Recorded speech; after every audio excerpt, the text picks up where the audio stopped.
नमस्कार बच्चों।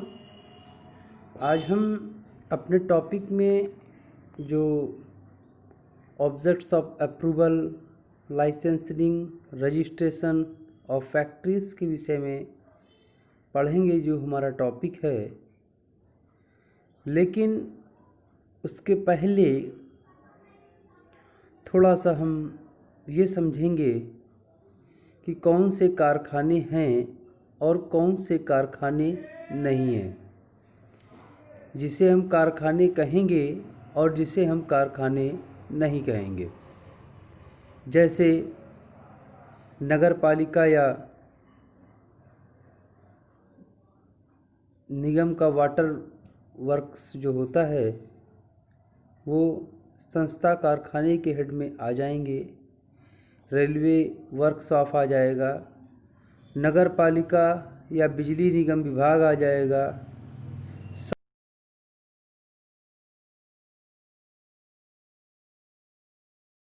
मिल आ जाएगा, फिल्म निर्माण स्थल भी आ जाएगा, खुली कढ़ाइयों में प्रवेश, समुद्र के पानी नमक बनाने का कार्य भी आ जाएगा, बीड़ी बनाने का कार्य, तंबाकू के पत्ते सुखाने छाटने आदि का कार्य भी कारखाने के हेड के अंतर्गत आ जाएगा।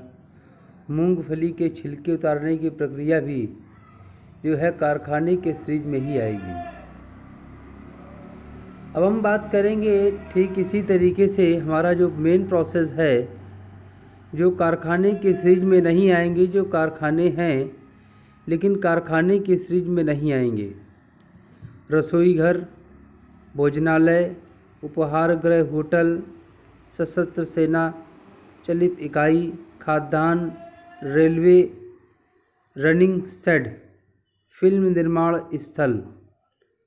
निर्माण स्थल कारखाने में भी आया था और फिल्म निर्माण स्थल यहाँ भी आया था। तो इसमें माना जाएगा क्योंकि वहाँ कच्ची फिल्म से तैयार संबंधी प्रक्रिया की जाती है, इसलिए उसे कारखाने स्थल में दिखाया जाता है। और अगर फिल्म बनी है, कंप्लीट है, उसके बाद उसे प्रोसेस किया गया है, तो वो आपका कारखाने में नहीं आएगी।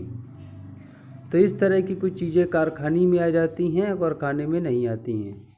बस हमें इतना और बताना है कि परिभोगी कौन होता है, ऑक्यूपायर। यह जो है कारखाने का अंतिम नियंत्रक होता है, ये सारी चीज़ों पर अपना कंट्रोल रखता है और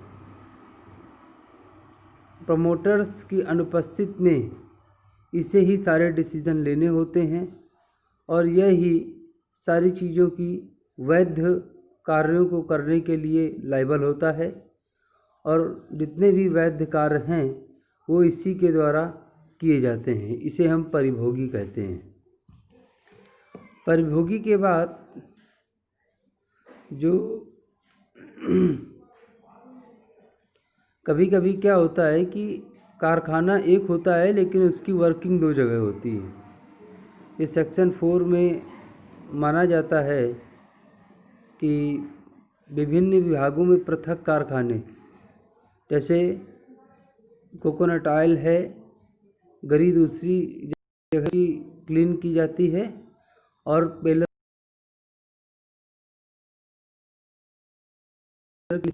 तो इस तरीके से आप देखेंगे यहाँ पर दो प्रोसेस हो रहे हैं। पहला प्रोसेस कोकोनट को क्लीन करना, टुकड़ों में विभाजित करना और फिर उसे वहाँ से लाकर दूसरी जगह फिनिशिंग करना।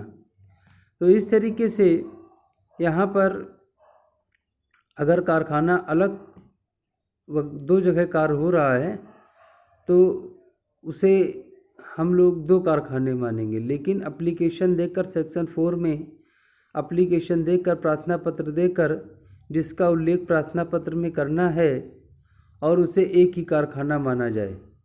तो इन केस ऑफ अगर आप सेक्शन 4 के अंतर्गत एप्लीकेशंस में सारे पॉइंट बताते हैं तो उसे एक ही कारखाना माना जाता है। 5 में सार्वजनिक संकट के समय कारखानों को छूट देना, ये सेक्शन 67 एक होता है। लेकिन उसके पहले सेक्शन 5 में क्या है कि अगर कोई सार्वजनिक संकट की अवस्था आ गई है तो राज्य सरकार घोषणा करके किसी कारखाने के अधिनियम में छूट दे सकती है या प्रावधान दे सकती है, उसे पूर्ण अधिकार होता है। सेक्शन 67 को छोड़ करके 767 इसमें इनबिल्ड नहीं की जाती। सेक्शन 67 यथावत जैसे लगते हैं वो उसी तरह लागू रहेंगे। इसमें क्या होता है, किसी भी नवयुवक को कारखाने में काम पर नहीं लगाया जा सकेगा जिसकी आयु 14 वर्ष से। जिस व्यक्ति ने अपनी आयु का 14वां वर्ष पूरा कर लिया है वह न तो कारखाने में नियुक्ति किया जा सकेगा और न उसे कारखाने में काम दिया जाएगा। 14वां वर्ष पूरा नहीं किया है उसे न तो कारखाने में काम दिया जाएगा और ना ही उसे काम कराया जाएगा, दोनों ही चीज़ें, ना ही उसकी नियुक्ति की जाएगी। सेक्शन 67 सार्वजनिक संकट का प्रॉब्लम है कि सार्वजनिक संकट का निर्धारण सरकार द्वारा किया जाता है और इसमें सामान्यतः बाहरी आक्रमण, देश का उपद्रव, अकाल, भूकंप, तूफान, अन्य किसी संकट की घोषणा की जाती है। ये सेक्शन 67 के अंतर्गत आता है। अब होता क्या है कि जो ये सेक्शन 5 फॉलो किया जाता है इसकी ड्यूरेशन 3 महीने होती है और ये 3 महीने लागू की जाती है। लेकिन यदि सरकार अगर इसे उचित समझे कि अभी ये नहीं कंप्लीट हो पा रहा है तो उसे नेक्स्ट अगले 3 महीने के लिए फिर बढ़ा सकती है। जैसा कि अभी आप लोग देख रहे हैं कि कोरोना एक महामारी चल रही है, उसमें गवर्नमेंट ने 3 महीने के लिए ही सब्सिडी पहले प्रोवाइड की थी कि 3 महीने तक हम लोगों को राशन यथावत देते रहेंगे। 3 महीने तक लोगों के अकाउंट्स में 500 रुपीज़ जनधन योजना जिनके अकाउंट्स हैं गरीबों के, उनके खाते में 500 रुपये प्रतिमाह आते रहेंगे और जो रजिस्टर्ड थे उनके खाते में 300 रुपये 500 रुपये कंटिन्यू आते रहे। अब 3 महीने के बाद अगर सरकार समझती है कि ये कोरोना महामारी अभी सही होने वाली नहीं है तो वो उसे फिर से 3 महीने के लिए इम्प्रूव कर सकती है, बढ़ा सकती है। ये सरवर होते हैं। अब हम बात करेंगे कारखानों के लाइसेंस के विषय में। भाई पहले कारखानों का लाइसेंसीकरण नहीं होता था। 1881, अभी मैंने कल परसों नेक्स्ट क्लास में आपको हिस्ट्री पढ़ाई थी और हिस्ट्री में आपको बताया था कि कोई भी श्रमिक पहले सुरक्षा संबंधी प्रावधान और स्वास्थ्य संबंधी कल्याण, इस तरह की सुविधाएं उपलब्ध तो कराई गई थी लेकिन दी नहीं गई थी। इसी के चलते मज़दूरों का शोषण भी किया गया, जिसके बचाव के लिए, जिसके सुरक्षा को ध्यान में रख कर के हमारे पास फैक्ट्री एक्ट 1881 बना और उसमें अमेंडमेंट होते चले गए। आज हम फैक्ट्री एक्ट 1948 पढ़ रहे हैं और फैक्ट्री एक्ट 1948 में श्रमिकों की सुरक्षा, स्वस्थ कल्याण के लिए इस तरह की सारी सुविधाओं का ध्यान में रखा गया है। फीमेल्स है तो फीमेल्स के अकॉर्डिंग, मेल्स है तो मेल्स के अकॉर्डिंग, चाइल्ड है तो चाइल्ड्स के अकॉर्डिंग, जो जैसा है उसके अनुसार उसके लिए हर काम को फिक्स कर दिया गया है। तो होता क्या था कि पहले रजिस्ट्रेशन नहीं कराते थे और कारखाना ओपन हो जाता था, लेकिन आफ्टर सम टाइम उसमें संशोधन किए गए और प्रयास किए गए। आज की डेट में या कुछ पहले से अब इसका गवर्नमेंट ने रजिस्ट्रेशन कराना अनिवार्य कर दिया है। आपको मालूम होगा, पढ़ा होगा अपने बुक्स में, कुछ समय पहले, कुछ वर्षों पहले मध्य प्रदेश की राजधानी भोपाल है और भोपाल में यूनियन कार्बाइड कारखाने में जहरीली गैस रिसाव हुआ था, जिसके कारण वहाँ पर हजारों मेल एंड फीमेल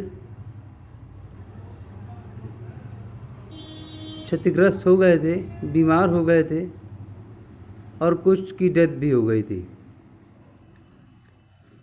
तो इन सब चीज़ों को ध्यान में रख करके जहाँ भी शहर के नियरेस्ट कारखाने होते हैं उनको ब्लॉक कर दिया जाता है, क्योंकि वहाँ की जनसंख्या बहुत ही घनी होती है और जनसंख्या बहुत घनी होने के कारण हम अपने वर्क को वहाँ पर स्वतंत्र अवस्था से नहीं कर पाते और बड़ी विशेष समस्याएं बनी रहती हैं, जिससे कारण हम कोई भी कार्य नहीं कर पाते हैं। हजारों लोगों की इस घटना में मृत्यु हो गई थी।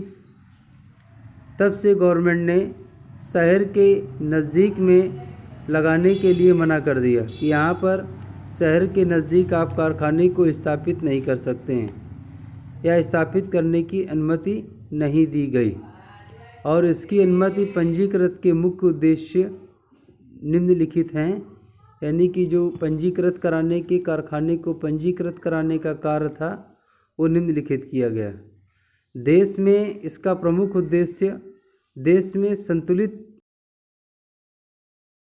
ध्यान देना, पिछड़े क्षेत्रों का विकास करना, सामान्य जन के हित की रक्षा करना, औद्योगिक प्रदूषण को रोकना, खतरनाक प्रक्रिया के संबंध में सावधानी बरतना, अत्यधिक शहरीकरण पर रोक लगाना और भी अन्य रीजन थे। जैसे व्यावसायिक रोगों की रोकथाम के लिए आवश्यक कार्रवाई सुनिश्चित करना। इस तरह से कई प्रकार के प्रोसेस बनाए गए थे। तो ये कारखाने को बनाए जाने के लिए जो उनका उद्देश्य था उसे पूरा करने का प्रयास किया गया। अब हम बात करेंगे स्वीकृत और पंजीयन के विषय में। स्वीकृत और पंजीयन के विषय में बात करेंगे। यहाँ पर क्या है, सेक्शन 6 और सेक्शन 7 में, सेक्शन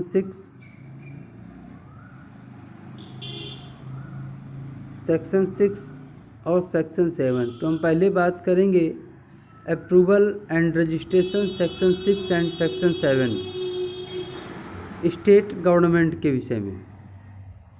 स्टेट गवर्नमेंट यानी राज्य सरकारें। राज्य सरकारों को सबसे पहले किसी भी रजिस्ट्रेशन कराने के लिए हमें आवेदन राज्य सरकार या मुख्य निरीक्षक के सम्मुख प्रस्तुत करना पड़ता है। अगर किसी भी कारखाने का रजिस्ट्रेशन कराना चाहते हैं, राज्य सरकार या मुख्य निरीक्षक के सम्मुख प्रस्तुत करना पड़ता है और आवेदन में निर्धारित विवरण होता है, निर्धारित शुल्क भेजना आवश्यक होता है। आवेदन की जांच पड़ताल की जाती है और उसके पश्चात कारखाने की स्वीकृति, लाइसेंसिंग या नवीनीकरण की अनुमति प्रदान की जाती है। तो ये एक प्रोसेस हो गया। इस प्रोसेस पे हम लोग अप्रूवल या रजिस्ट्रेशन के लिए आवेदन करते हैं। अब इसमें जो रूल्स हैं, as a first state government के अकॉर्डिंग नियम बनाए गए हैं। राज्य सरकारें कारखाने का नक्शा प्रस्तुत करके कारखाने की स्थिति,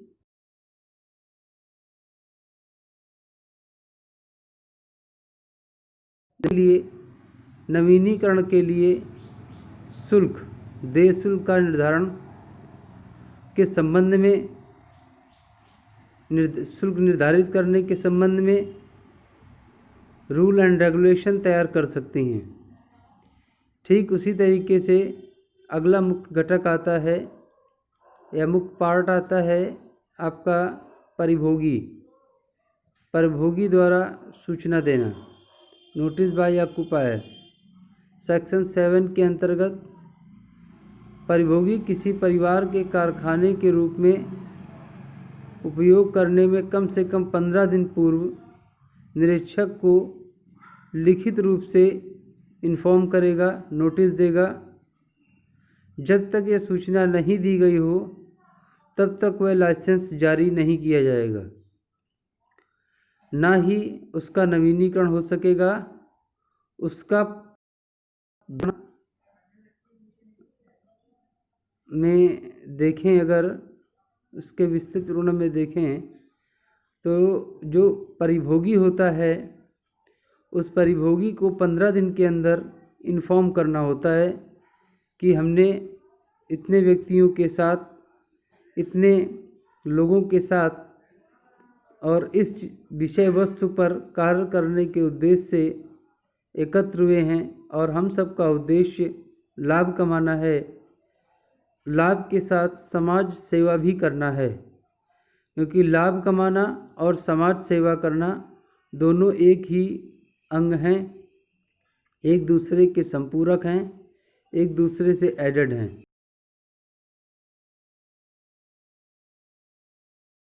बिना सेवा के आप प्रॉफिट अर्न नहीं कर सकते। अर्न करने के लिए आपको दोनों भावों को साथ लेकर चलना होगा। इसी का अगला मेन पार्ट आता है, अगर आपको डाक पार्सल के द्वारा या प्रत्यक्ष रूप से या किसी अन्य दिशा में आपको कोई इन्फॉर्मेशन नहीं मिलती है कि आपको कारखाना लगाना है या नहीं लगाना है, या आपने किया वर्क नहीं किया, इस तरह की कोई इन्फॉर्मेशन आपके पास नहीं आ रही है, नियमानुसार आपके रजिस्टर्ड आवेदन पत्र कराए जाने पर के पश्चात निरीक्षक को भेजने के 3 माह के भीतर आवेदककर्ता को ये अधिकार प्राप्त हो जाता है या ये मान लेना चाहिए कि उसे कारखाना चलाने की अनुमति दे दी गई है, क्योंकि 3 महीने का समय बीच में कोई इन्फॉर्मेशन नहीं दिया गया। इसका मतलब है कि आपको चलाने का अधिकार हो गया है, कारखाना चलाने का अधिकार हो गया है। यदि किसी कारण से आपको कारखाना चलाने की अनुमति प्राप्त नहीं हुई है तो आप 30 डेज़, विद इन 30 डेज़ के अंदर कारखाने के आवेदन के लिए राज्य सरकार या मुख्य निरीक्षक, अगर मुख्य निरीक्षक देने से मना करता है तो राज्य सरकार, और राज्य सरकार अगर देने से मना करती है तो केंद्र सरकार में आप अपील कर सकते हैं।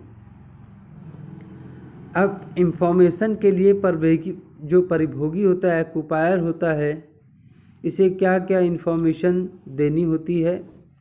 जैसा कि आप सभी जानते हैं कि अगर हम कोई प्रोसेस तैयार करने जा रहे हैं तो सबसे पहले हमें कारखाने का नाम, कारखाने की स्थिति, परिभोगी का नाम और उसका एड्रेस, यानी जहाँ कारखाना चलाया जा रहा है, कारखाना चलाए जाने का एड्रेस, कारखाना चलाए जाने का स्थान और उसमें क्या निर्माण किया जाएगा, निर्माण परिसर के बारे में, कारखाने के पिछले 12 महीने में की जाने वाली निर्माण प्रक्रिया के बारे में, 12 महीने में की जाने वाली निर्माण प्रक्रिया के बारे में, और अगले और पिछले, आगे के और पीछे के 12 महीने में क्या वर्क किया गया, इसकी इन्फॉर्मेशन साथ में इनबिल्ड करनी पड़ेगी।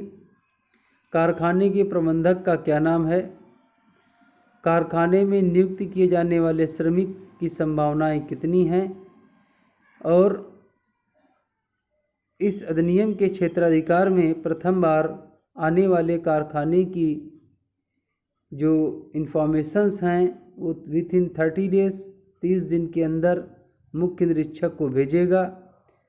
मौसमी कारखानों की दशा में 180 दिन से कम काम होता है अगर वहाँ, तो काम पुनः स्टार्ट होने के 30 दिन के भीतर सूचना उसे अपने मुख्य निरीक्षक को देनी होगी। यदि कोई नया प्रबंधक की नियुक्ति की गई है तो उसकी भी सूचना 7 दिन के भीतर लिखित द्वारा मुख्य निरीक्षक के पास भेजना होगा। प्रबंधक नियुक्ति नहीं होने या कार्यभार ग्रहण करने के पर किसे प्रबंध माना जाए, कभी कभी ऐसी विसंगतियां आ जाती हैं। इन विसंगतियों को भी ख़त्म करने के लिए परिभोगी को जो है इन्फॉर्मेशन कंटिन्यू पर कारखाना अधीक्षक के पास भेजते रहना चाहिए। तो ये तो मैंने आपको डिफ़ाइन किया है इसके पॉइंट्स के विषय में, जो मेन पॉइंट्स हैं। अब हम आगे बात करने वाले हैं आपके general duties of occupier section 7A।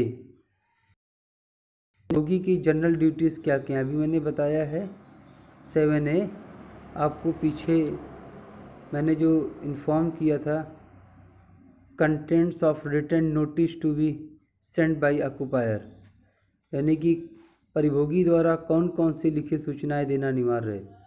वो मैंने सारी सूचनाएं भी आपको बताया था कि कारखाने का नाम, पता, एड्रेस, कारखाने की स्थिति के बारे में बताना, है ना। इस तरह की जो सारी इन्फॉर्मेशन बताई थी वो इससे रिलेटेड हैं। General duties of the occupier section 7A। General duties of occupier section 7A कारखाना अधिनियम या कारखाना या फैक्ट्री एक्ट 1948 के अंतर्गत क्या किया है, उत्तरदायित्व लाइबिलिटीज़ जनरेट की गई हैं यहाँ पर बहुत सारी परिभोगी के लिए, और उसके कर्तव्य बताए गए हैं। कर्तव्यों में सबसे प्रमुख बताया गया है श्रमिकों के स्वास्थ्य, सुरक्षा, कल्याण की व्यवस्था सुनिश्चित करना। सबसे पहला काम यही दिया गया है। General duties of occupier 7A section 7A में श्रमिकों के स्वास्थ्य को लेकर के, श्रमिकों की सुरक्षा को लेकर के, श्रमिकों के कल्याण को लेकर के उसकी क्या व्यवस्था बनाई गई है, क्या व्यवस्था अरेंज की गई है, इसके विषय में डिस्कशन है। अगला इसके अलावा भी कह सकते हैं यंत्रों को सुरक्षित एवं जोखिम रहित बनाने के संदर्भ में है। सुरक्षित व एवं जोखिम रहित बनाने के रूप में है, सुरक्षा प्रबंधन बनाने के रूप में है। कार्य के सभी स्थल हैं उन सबको जोखिम रहित बनाया जाए, यानी कि उनमें किसी भी तरह की स्थिति, गंभीर स्थिति उत्पन्न न हो जिससे दुर्घटना उत्पन्न हो। ऐसे कार्य वातावरण का प्रबंध बनाए, ऐसे कार्य किए जाएं जिससे वातावरण का प्रबंध बनाए रखा जाए, देखरेख की जाए और कल्याण संबंधित योजनाएं प्रारंभ की जाएं। इस तरह के और अपने कह सकते हैं नीतियों को लिखित रूप से तैयार किया जाना और उसकी जानकारी परिभोगी को देना। जैसे आप लोग अपने कारखाने में पॉलिसीज़ बनाते हैं कि इस पॉलिसीज़ के अंतर्गत जितने भी हमारे वर्कर्स हैं, काम करने वाले व्यक्ति हैं, उनके भोजन को ध्यान में रख करके, उनको ध्यान में रख करके या लीव्स, छुट्टी संबंधी अवकाश बनाने के संबंध में या किसी अन्य कार्य को करने के संदर्भ में जो रूल और नीतियां बनाई जाती हैं वो हमारी general duties of the occupier section 7A के अंतर्गत आ जाती हैं। अगला मेरा पार्ट है जो है general duties of manufacturers sectors. तो general duties of manufacturers sectors का मतलब है कारखाने में उपयोग हेतु वस्तुओं तथा पदार्थों के संबंध में निर्माताओं आदि के सामान्य कर्तव्य। जनरल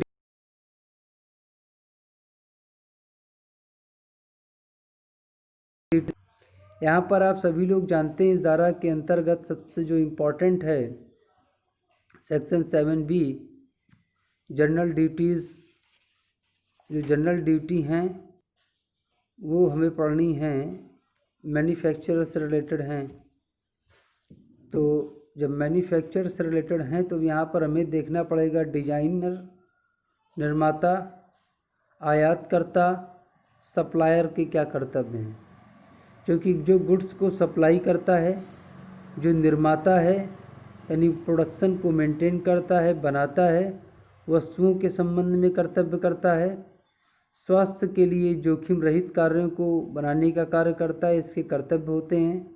आवश्यक परीक्षण तथा जांच की व्यवस्था करना, आवश्यक कदम उठाए जाएंगे जो बहुत ही ज़रूरी होते हैं, जैसे स्वास्थ्य से संबंधित, दुर्घटना से संबंधित, इनमें क्या क्या कदम उठाए जाएंगे इसका ब्यौरा भी यहाँ पर अधीक्षक के द्वारा किया जाता है। इसमें आवश्यक शोध भी किए जाते हैं डिजाइनर्स के द्वारा, क्या क्या उसे आवश्यक शोध करने हैं। वस्तुओं का डिजाइन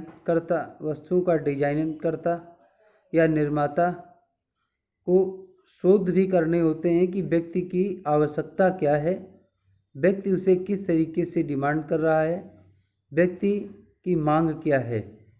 हम लोग मांग के हिसाब से कार्य को इम्प्रूव करते हैं।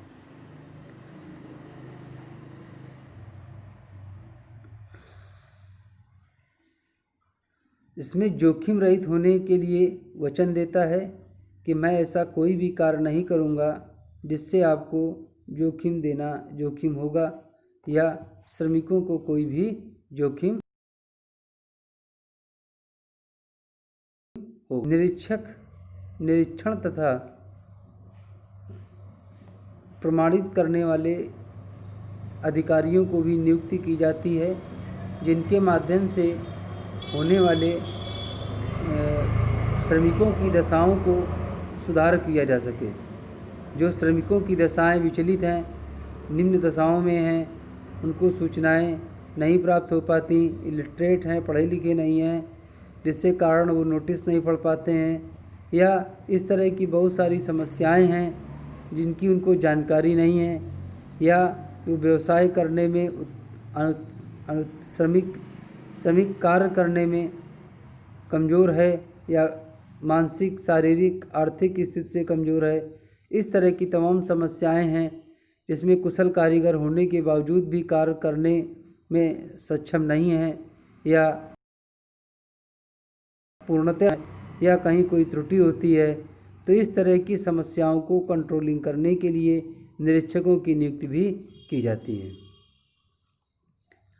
अब हम बात करेंगे फैक्ट्री एक्ट 1948 में निरीक्षकों की नियुक्ति की गई। निरीक्षकों की नियुक्ति सेक्शन 8 अपॉइंटमेंट ऑफ इंस्पेक्टर।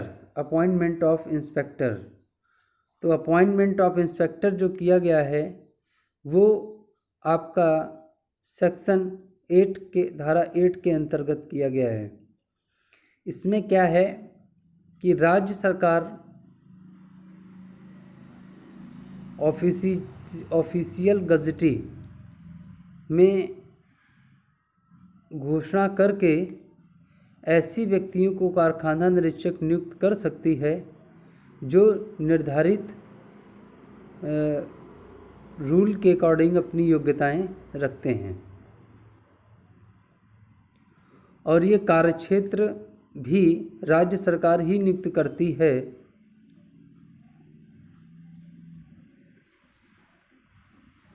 जहाँ पर वह उचित समझे वहीं पर ये कार्य कर सकती है। मुख्य निरीक्षक के बाद में आता है इसमें मुख्य निरीक्षक की नियुक्ति। मुख्य निरीक्षक सरकार राजपत्र की घोषणा में यानी जो ऑफिशियल गजटी बनाते हैं, किसी व्यक्ति को मुख्य निरीक्षक नियुक्त कर सकती है। इस प्रकार मुख्य निरीक्षक को एक मुख्य निरीक्षक के नाते कुछ अधिकार दिए जाते हैं, और जो सारे राज्य में उसे एक निरीक्षक के अधिकार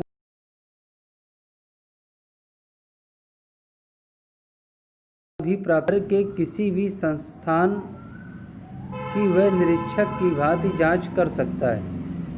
यानी कि उसे पावर मिल जाता है कि वह पूरे स्टेट में किसी भी संस्थान की जांच करे और जांच करके रिजल्ट तैयार कर सकता है। प्रत्येक जिला मजिस्ट्रेट अपने ज़िले का कारखाना निरीक्षक माना जाता है। निरीक्षक के रूप में जिला मजिस्ट्रेट का कार्य प्रशासनिक कार्य होना, ना कि न्यायिक। प्रशासनिक कार्य के लिए लायबल है, न्यायिक कार्य के लिए नहीं। न्यायिक कार्य के लिए आपकी सदर कोर्टें बनाई गई हैं और वो सारी सदर कोर्टें ही लायबल होती हैं इस कार्य के लिए। अब हम बात करते हैं निरीक्षकों के कर्तव्य, ड्यूटीज़ ऑफ इंस्पेक्टर्स। तो ड्यूटीज़ क्या होती हैं? फैक्ट्री एक्ट 1948 के अंतर्गत निरीक्षकों को कुछ कर्तव्य दिए गए हैं जो उनके लिए प्रमुख हैं।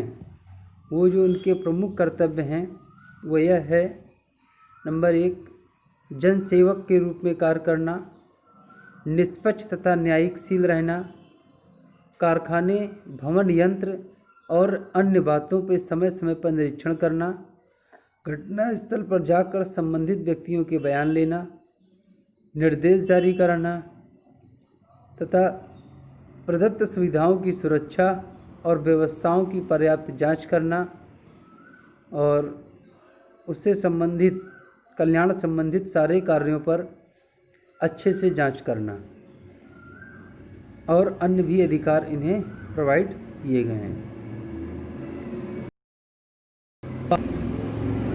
इंस्पेक्टर्स, हम बात करेंगे पावर्स ऑफ इंस्पेक्टर्स की। तो पावर्स ऑफ इंस्पेक्टर्स की जब हम बात करेंगे कि इंस्पेक्टर्स को क्या पावर दिए गए हैं, तो यहाँ पर प्रवेश संबंधी अधिकार दिया गया है, इंट्रेंस परीक्षण संबंधी अधिकार दिया गया है, यानी कि परीक्षण करें, किसी भी मशीन का परीक्षण करें, क्या कमी उसमें क्या कुछ है, इस तरह के जांच अपनी प्रेजेंट करें।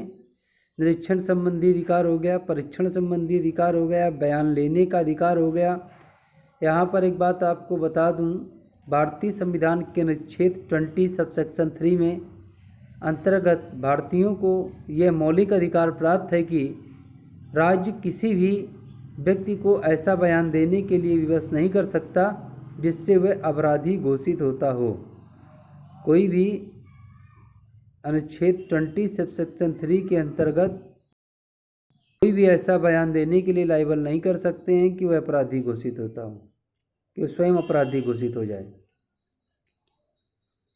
ये मौलिक अधिकार के रूप में प्रावधान बनाया गया है। संदेह निवारण संबंधी अधिकार बनाए गए, और संदेह का मतलब हो गया कारखाना निरीक्षक को यह शंका है कि कोई विशेष स्थान कारखाना अधिनियम के अंतर्गत एक कारखाना है अथवा नहीं, तो ऐसी स्थिति में अपनी शंका के निवारण हेतु उस स्थान पर जा सकता है और जा कर के उसे चेक कर सकता है। ये ड्यूटीज़ दिए गए, ये पावर दिए गए हैं, इंस्पेक्टर्स के पास निम्नलिखित पावर हैं। और कारखाने के अंतर्गत प्रमाणित करने वाले चिकित्सक,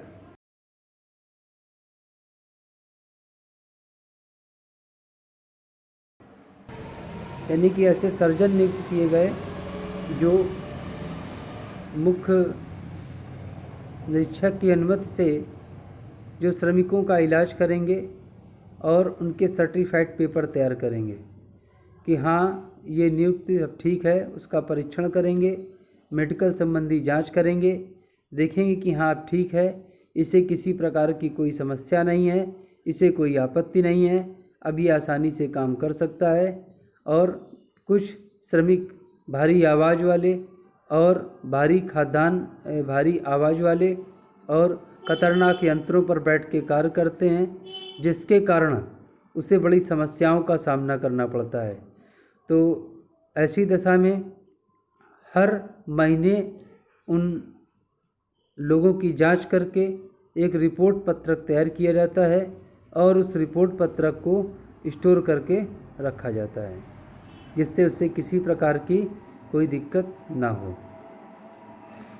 तो अब बच्चों, ये मैंने आपको ड्यूटीज़, पावर अपॉइंटमेंट्स संबंधी रिलेटेड रूल एंड रेगुलेशन सारे पॉइंट्स आपको बताए हैं। आप इसे ध्यान से समझिए, आपको किसी प्रकार की आपत्ति नहीं होगी, क्योंकि मैं अगले क्लास में provisions regarding health of factory workers के बारे में बात करूंगा कि फैक्ट्री में हेल्थ से रिगार्डिंग कौन कौन से रूल एंड रेगुलेशन बताए गए हैं, जो सेक्शन 11 से लेकर के सेक्शन 20 तक मैं डिफ़ाइन करूंगा, जो बहुत ही पेपर में पूछे जाते हैं। एग्ज़ामिनेशन में आपके एक क्वेश्चन यहाँ से अवश्य आता है। और आपको ये आप समझ लीजिए कि 11 से 20 तक जो सेक्शन हैं वो बहुत ही सिंपल हैं, बहुत ही आसान हैं।